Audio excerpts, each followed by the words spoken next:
herbs and put on this lady's head because she was crazy. He took a knife and opened her skull. Whoa. He took some smoke and he smoked her around. And Dr. David Ayensu is talking about the herbs of his people. He's from Ghana, and he's a member of the Smithsonian Institution.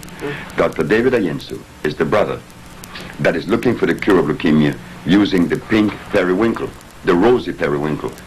Well, I don't know how Dr. Ayensu expects to derive from the rosy periwinkle the cure for leukemia when the rosy periwinkle is also an acid plant. And as for leukemia, we have cured leukemia long before Dr. Ayensu even dreamed of coming on with the rosy periwinkle. But we go back again, and we find that in the end of the program, East meets West, which is approximately a 25 years old program, showing, comparing Western medicine against ancient medicine. And guess who wins every time? Ancient. No. What? No. No. Western medicine, the allopathic.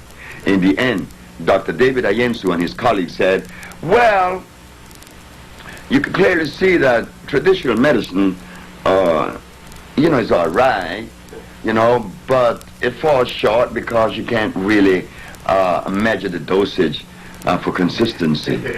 So modern medicine is by far the best. And they end the program. I said, that was so beautiful. But I knew that the day would come in which the philosophy that Dr. David Ayensu is supporting and the African biomineral balance would come face to face one day. And it happened. Dr. David Ayensu called me and said, I've heard about your works on leukemia, but we are looking for the cure of leukemia with the rosy periwinkle. I said, Dr. David Ayensu, we already cured leukemia, so you could just squash that. Just go to something else. But that's 12 years ago that I told him that. 12 years ago, Black America, and still now, does not show the interest into our health and healing the way we should. All of the healers in New York, and I could call their names, they all read books. If I take Dr. Phil Valentine and Dr. Love and Dr. this, that into the forest, they would know a natural herb from an artificial one. But we can't blame the brothers. No. They was ill prepared because they were prepared by Caucasians. Well, on the subject of you're not wanting to meet up with a particular individual, this is for clarification. Yes. It's not that you don't want to meet them, but based on your experience of dealing with individuals who come with certain credentials and paper from the establishment or the system schools, that you know that there's a great difficulty in a back and forth, in a sharing. Your response? My response is this. We are told that the brother that the sister want me to meet is an ethnobotanist. What do they cure? he researches different plants. I'm only asking, what do they cure? Research is 150 years old. We could research and research and research and research and research. We want to cure. We don't want to research and just research. What does he cure? Well, he has different plants. He tells you that you can take that will cure. No, hold it. How does he know that? What does he cure? He said he's been taught. He's from Africa, and he was taught by his father, grandfather, so forth. And he says he only uses plants that are from the homeland. Do you mind if I ask the question again? It's all over the world. What does he cure? Any disease. He cure AIDS? I'm sure he does. Well, that's good. If he cure AIDS. I'm the only individual to have diagnostic sheets showing from 5 different laboratories around the world that they have been cured of AIDS. I don't say it. I got diagnostic sheets. And that's important. Who else have those diagnostic sheets? Thank you. So I can't lend myself to someone that says that it does. Where's your proof? Speaking of that, Dr. Sebi, from being an activist, one of the things I ventured into was AIDS activism. And 5 years ago, I used to go to a few ACT UP meetings, and of course that was sponsored by Burroughs Wellcome and the European Allopathic Medical Establishment. And then later on, an organization started called HEAL. You may have heard of the Human Education AIDS Liaison, which people like Dr. Strecker and others, Peter Duisberg. Peter Duisberg support that group. And HEAL, of course, I'm sure if they could find you, because many of us thought when you left us in New York City, we just felt so abandoned. Why can't black people find me instead of HEAL? Alone, that's right. And That's more important to me than HEAL. But black people are not interested in their health right now. No. But Latin Americans are interested in it because right now we have a cadre of people who have taken to the forests of Brazil, Peru, Chile, Honduras, Guatemala, Salvador, who's right now doing research in the forest. None of them are Americans, and none of them are blacks. Why?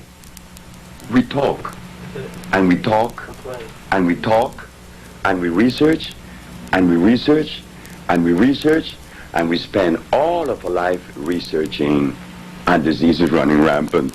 And not only that, every minute in our communities right now, we don't need to go with the sorrowful story. Well, you have to start someplace. You do have to begin in research. That's a sorrowful position. Well, we have black people. That's a very sorrowful position. Something if you don't know, you got to start somewhere.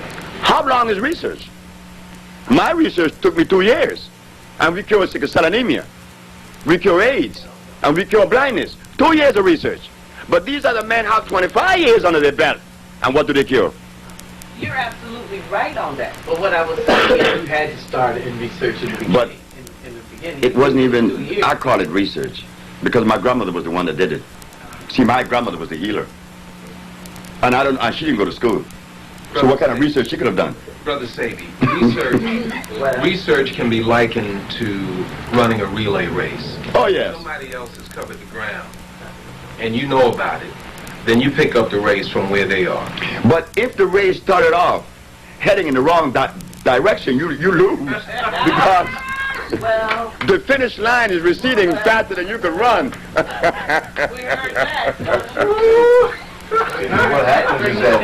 What happens is that you continue to pass the baton on, but there's no finish line. Right. It's behind you. And running and running. It's behind you. So I don't want to hear about research. So what you have. In fact, in South America, people don't bring to me these questions. Not in South America. I live in South America. They say, Dr. Sebi, we know of no one that cures the disease that you have cured. So you have the blessing of our country. Honduras has given you all the privilege to practice your craft, regardless to what the world said. You can't go to Africa. I said, no. Although you're an African by heritage, I said, but I can't go there. They kicked me out. So the need to research can be attributed in part to the conditioning that many of us have been through to say, well, where's your research? Whereas you point out that What have you done? that's what they ask. Not what have you researched. What have you done? That's Latin America. But that in America is arrogance. But we are arrogant, as Professor George Simmons said, that I am considered an arrogant individual. Yes, Dr. Sebi, not only you are arrogant, everybody in Honduras is arrogant. You've been independent since 1824.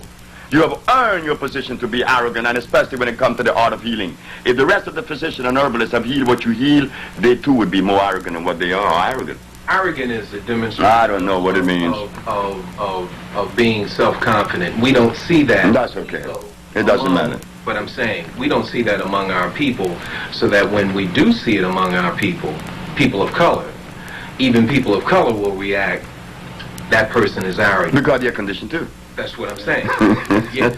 But I want to get to some basic ailments real quick. I'm Brother Leroy, and some basic ailments I want to deal with are those that some of our average people are being confronted with right now. Young brothers are beginning to show up with kidney ailments, right here in the city. And what would you attribute kidney ailments to at a young age? Also, young sisters having fibroid tumors, etc.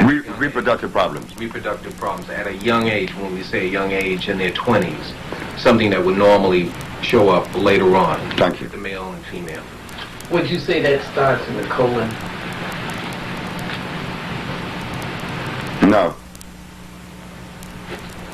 It doesn't start in the colon. What happened? I used to say that too, that every disease begins in the colon. But if that was true, what have us eating the things that go to the colon that makes us sick? Why are we eating the things that enters the colon that makes us sick? It is before the colon